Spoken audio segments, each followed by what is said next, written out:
Welcome and thanks for joining us for another episode of Code Girls on Air, a podcast exploring all things technology, female leadership, careers, education, and topics within the nonprofit sector. On this episode, we will be interviewing Elise Cormier, who is a mammogram technician at Logan Health. So let's join Elise and me to hear more of her story.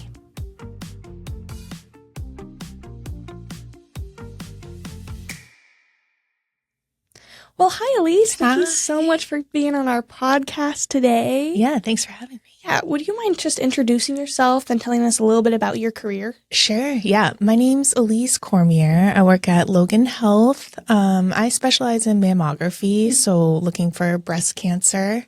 I initially went into diagnostic imaging, doing like X-ray and learning CT, but I kind of found my niche in like breast cancer search. So. Very cool. And have you been in that field for very long? Like, did you do that right after school? Can you tell us a little bit about your path to getting there? Yeah. So I did my undergrad in geography. Oh, wow. Okay. I went to University of Vermont. So did my sister. I grew up in Maine. When I was 25, I got Graves' disease, an autoimmune disease. I ended up doing radiation to radiate my thyroid. And it made me feel like I was alive for the first time, kind of getting rid of that. So I wanted to go into radiology. And the quickest path to that was radiologic technology. Oh, okay. And so I did like, my prereqs, A&P, anatomy and physiology and all that. Moved to Montana with a carry-on and just prayed that I got into this program that allowed like 12 people a year. Oh, wow. And by the grace of whatever I did. So, wow. Yeah. So I kind of just made a huge move in my life, like kind of later in life, but I'm really glad I did it. Yeah, that's incredible. What would you say is your favorite thing about your job you have right now? I love that we're really helping women in general. That's really important to me. For a long time, I started at Logan as the mobile mammographer. So we were going around in this bus that we built at Nomad. One of them we built during COVID with Nomad, and basically every day we go to a different town site in Montana. Oh, wow. And it's women that don't have that imaging in their area. So we're finding a lot of breast cancers that wouldn't be found otherwise. So it really does feel purposeful. Yeah. Yeah. So like, I love that. I just love that these women are kind of like underserved in general because of where they live. So to be able to reach them and give them the healthcare that they deserve is super rewarding. And are you able to go to the tribal communities or not as much? Okay, good. Yeah. That's a huge part of it is going to the Blackfeet. We'd usually go there like even twice a week. So that was a huge part and one of my favorite places. But yeah, we also go out to Malta. We have Hutterites all over in different sites. So like a lot of different cultures in a sense, which it can feel like rare in Montana, but it's there if you just have to maybe just get off the beaten path. Yeah, definitely. And are you still on the mobile unit regularly, or have you kind of shifted to being? I did it for about 5 years straight, and then I wanted to kind of take a step back. So I ended up getting 2 dogs during COVID, of course, and wanted to be home a little bit more, which has been great because my coworkers have enjoyed and seen what it's like out there, and they love it too. So good. I still do it just more part-time, and I'm in Kalispell. Nice. Yeah. So you said you made, I guess, when you were diagnosed with the autoimmune disease and then you had the radiation, did you know right away that you wanted to do more into this, or was it kind of like you lived your life a little bit and then you're like, oh, I want to? I kind of knew right away. Yeah. Just because I felt like so alive again that I was like, wow, this is huge. Yeah. I really didn't have like a connection with Western medicine before that. I really didn't understand what it was like to even be sick. Wow. To be honest. So it just made me think like, wow, like this is important and I need to be in this capacity somehow. That's incredible. That's really touching. So in your opinion, what's a discipline that someone would need to develop in order to be successful in your career? Ooh, that's a good question. There's a few things. I think first of all, it's really important to be adaptable. I think no matter where you end up, it's always going to be a changing environment. You're going to have different coworkers that might be hard to deal with. Yeah. I think to just be adaptable and in a sense humble. I think is really like the best like trait as like someone that's hiring people. You would want them to just be able to adapt to whatever it is and not be like a stick in the mud or be like too connected to how things used to be, especially in technology. It's always changing, always evolving. And if you're not embracing that, you might not be in the right field. And with your mobile unit, would it be like you'd be gone for weeks at a time? Would it be like, would you stay in a, I mean, how did that? It was hotels every night. Hotels every night? Yeah. We would usually leave Sunday and get back Friday night. Oh, so wow. Okay. It was pretty intense. Like I do have a husband and then having dogs. It was like, you know what? I think I need a little bit of a lifestyle change. Yeah. But when I was, you know, less grounded, it was really fun and really fulfilling. When you weren't tied to one spot. But you have to really go with the flow to just go off for a week and spending the night in hotels, going all over the state. Yeah, I was wildly independent, which served me for a long time. But eventually just a couple years ago, I decided I wanted to, you know, have more of that like family time and balance. And so that's something I've been focusing on more. Nice. I did think of other traits that I think are really important. Basically also just a genuine curiosity to keep learning with science. And then I think it's so important to admit your faults. I think some people are embarrassed to say like anytime maybe you don't know something or if you make a mistake, like owning it right away. I think especially in healthcare, it's essential and people will only respect you more when you can just own up to being like maybe not right all the time. Like no one even likes that person that's right all the time. So I think just being humble and like owning a mistake just so that people can figure out what went wrong even quicker. So that's huge. That's really good. Would you say throughout your career, have you had a specific strategy for success or have you just been kind of taking the next step with whatever makes sense? Yeah. For a long time, I did not have a strategy, which is why I was studying geography for a really long time.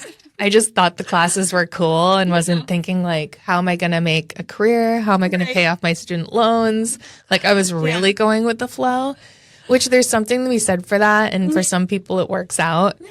But I eventually had to have like a talk with myself about like setting intentions and living more intentionally and setting goals. And honestly, it's been night and day between my life doing that. I'm sure. Because once I was like, you know what, I'm getting in this program. I'm getting straight A's to get in this program. Like they won't be able to say no to me if I have, you know, the best grades possible and like you show up with a great attitude. Like the world can't deny you when you're doing that. So I had to really be intentional when I found what I wanted to do. But it was really hard because when you're young, there's just so many options. There are. Especially going to a liberal arts school, you're like, gosh, I like so many things.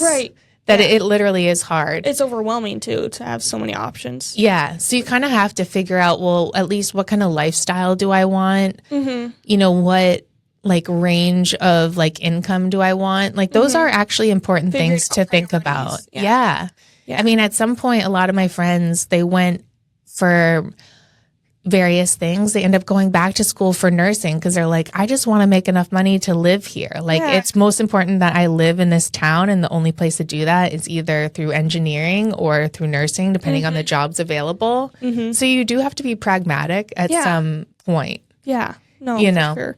Well, and you talked about setting goals. Do you have any now long-term goals or aspirations?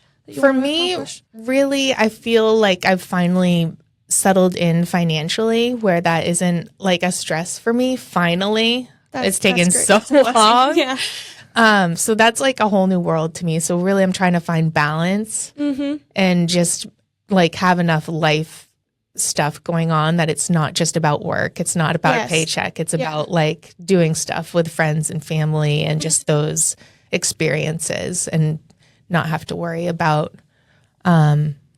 just work all the time.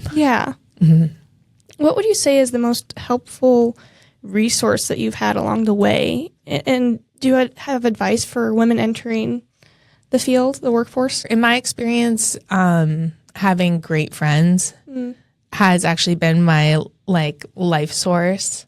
I moved away from where my family was in Maine.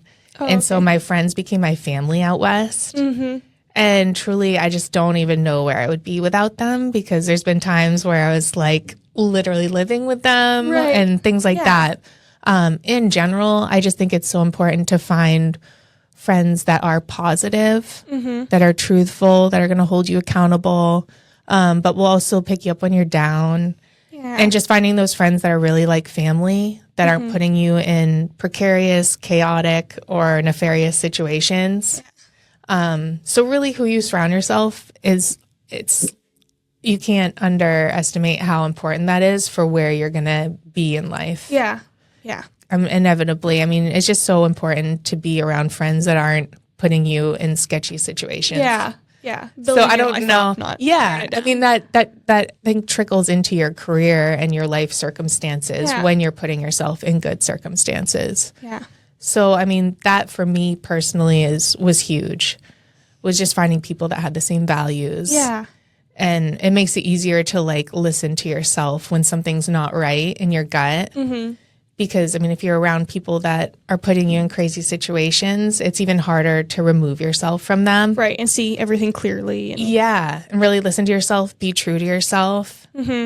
Because, I mean, when you're with the wrong people, you'll feel like you're constantly abandoning yourself and what you really know to be right. Right. You know? I don't know. I think that is really important. No, yeah. So making your life work, not just your career. Yeah. But those friends also helped me, like, also get my first jobs, too. Wow, yeah. You know? Yeah, so it directly affects. Yeah, absolutely. Yeah. Because sometimes, especially when you're first starting, it is who you know. And that's an unfortunate thing, but it is a truth. So you do want to be around really positive and also ambitious people. Yeah, for sure.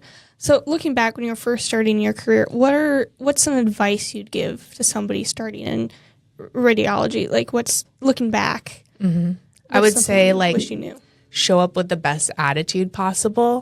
When you're first starting out in my field, you don't know anything, and there's no way for you to be good at it when you walk in the first day. Right. It's so much built on experience that no matter how much you studied, what good grades you got, you need that experience on the job. So you just better show up with a great attitude, because mistakes are inevitable and there's a lot of learning, and everyone knows that and they're okay with that. So as long as you have a great attitude and you're someone that people want around, it's really like everything is just like water off a duck's back when things go wrong to a degree. It's a really healthy environment to be in. Yes.